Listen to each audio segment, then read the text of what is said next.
Hello, my girls. Welcome back to Sunshine Sisters.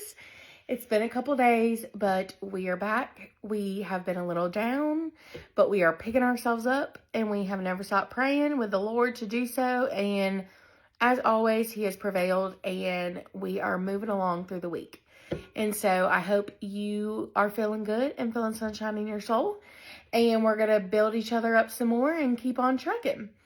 So I really didn't know where I wanted to go. I haven't really had like a burning fire topic like I did last week. And so I was struggling a little bit. So I turned to chat like we all do. And I asked it. I said, what are people studying? What was the most common verse or Bible study researched in 2025?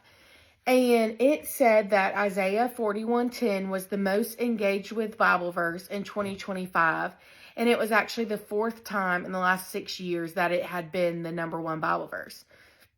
And so I thought that was so interesting because, if we look over the past 6 years, and so 4 out of those 6 years, it's been the leading Bible verse. That takes us back to 2020, which we all, I think, can agree that 2020 was kind of like our landmark of the turning point where things went south a little bit for all of us. And just kind of like what the world as we knew it just changed a little bit. And since then, I think that there's been a lot of fear and anxiety and worry and discomfort with what's to come. And so people who do believe and lean on the Bible, I think that's why they turn to this verse. So Isaiah 41:10 says, "So do not fear, for I am with you. Do not be dismayed, for I am your God. I will strengthen you and help you. I will uphold you with my righteous right hand."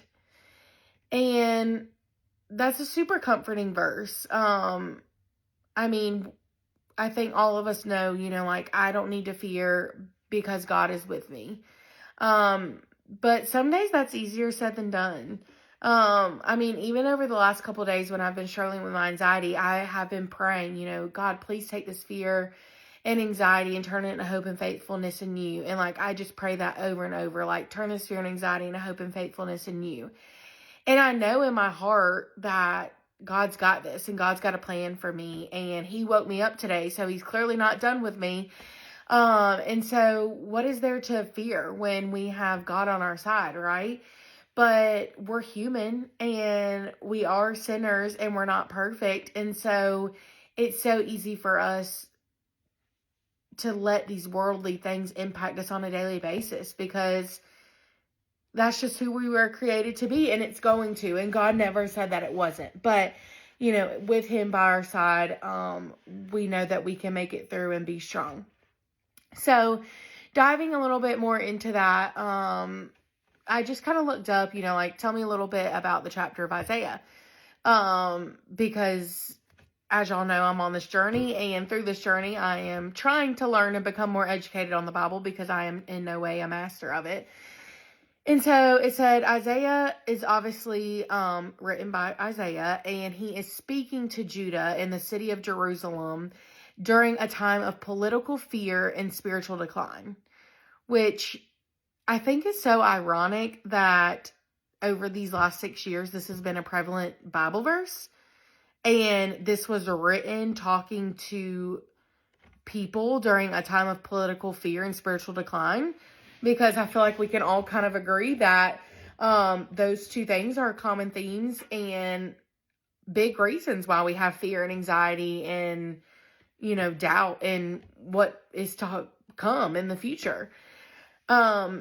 And so, we know that God is amazing and He had this all planned out and He knew exactly what we were going to need and that all this was going to come back around again. But I think it's just comforting as, I don't want to say a new believer because I've always been a believer, but someone who's really diving in for the first time head first and holding on tight. It's just comforting to know that it really, this is the life, the truth, and the way. And that all of our humanly doubt is silly because it has it all right here, everything we need to know. So the overarching theme of this is Isaiah really shows us who God is, how He deals with sin, and how He brings salvation. And it kind of breaks that up, the chapter of Isaiah, into 3 different parts. And so the first part of Isaiah is really all about warning and judgment. So it's warning us on what we shouldn't do, what will happen if we don't believe in Jesus, if we continue to be sinners, the judgment that will be casted upon us. And then it moves into comfort and salvation. So for those who do choose to follow Jesus, the comfort and salvation that we will receive. And that's where we hear that verse of 41:10. For I am with you, do not be dismayed, for I am your God. I will strengthen you and help you, and I will uphold you with my righteous right hand. And then the last part of Isaiah focuses on that new life and new creation. And so I thought that that was cool, that that's how it said these themes are broken up, because I mean, I feel like that's really kind of the journey that we go on. We're in this bad place where we have, guilt and shame, and we feel unworthy because we're sinners, and the things that we're trying to fulfill ourselves and self-sustain ourselves with is not fulfilling. And it's leading us to more shame and more guilt and more doubt in ourselves. And then, we hopefully move into where we form a relationship with Christ, and we choose to become a Christ follower and give our lives over to Him and profess our faith in God and become, the Christians that He wants us to be. And we're met with that comfort and salvation. And then after that, we get to move into this new life and be a new creation. And once we move on from this life here on earth, we have, everlasting life through Him. And so I just think that that's cool, that that's the way this chapter is broken down. And that's kind of how we can see ourselves move through our own lives, not only here on earth, but, everlasting in heaven. And so going along with this, I've had this word freedom like on my mind the last couple of days. When we were sitting at the stop sign, about to turn into church on Sunday, No Longer Bound by Forrest Frank and Elevation Worship was playing. And, it talks about in there, like, I'm no longer bound. I'm finally free. When I look at my hands, they feel free. When I look at my feet, they feel free. And I've always sang those worship songs and liked them, but I've never had that word resonate with me before. And I keep drawing on my shirt. We're struggling, but we're making it. We're getting through. But I've never had that word really like resonate with me in like my walk with Christ. If anything, I would say, in years past, I've been like, well, being a Christian doesn't really seem very free. If you ask me, like, it seems like it's got a lot of rules, and, you can't do this and you can't do that. And, it just seems like that's not free. Like, you locked up, from a sinner's perspective, because we want to be able to do what we want to fulfill ourselves with. But over the last 6 months, and kind of as I've been on this journey, and I became newly baptized, I feel like from that like memorial stone moment, it is so freeing. And that's not to say that I don't have bad days. Clearly, I just told y'all the last 2 days have not been good for me, but I used to hold so much guilt and shame and unworthiness for decisions I've made in my past, things that I've done to people in my past, things that I've said, things that I've thought or researched or, lied about, all the things, the way I've just behaved and brush got off and put myself on a pedestal. And I've really worked through knowing that God has forgiven me for that. And when I got baptized that day and I gave my life over to Him, that I was truly cleansed and I was set free from that. All those things that were weighing me down, He sets you free and you can move forward. And I know now that I go into each day trying to live my life the way that He tells us to live our life in the Bible.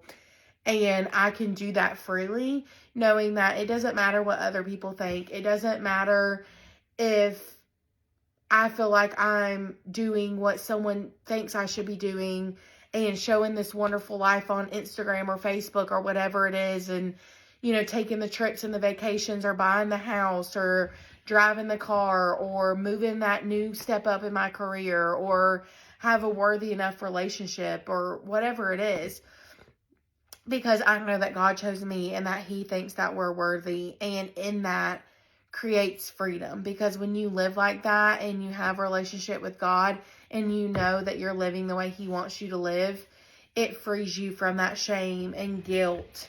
And I don't want to say anxiety, but because mine still lingers sometimes, but it helps you through the anxiety. You know that you can get through the anxiety, and you know that nothing in this world can bring you down, because it tells us in Isaiah 41:10, I will strengthen you, I will help you, and I will uphold you with my righteous hand. So you may feel like you're falling, and you may feel like you're as low as you can get, but He is holding you up. And so I hope you find a little bit of peace in that, and I hope this resonated, and I would love to hear from any of you who are going through similar things, because we're all in this together and we bring sunshine to each other. And so I love y'all, and I hope you go through your week strong and with your head. Hopefully we can go through the week speaking a little bit better, but I hope you go through the week with your head held high, because Jesus thinks that we're worthy and we are enough through Him. Love y'all. Bye.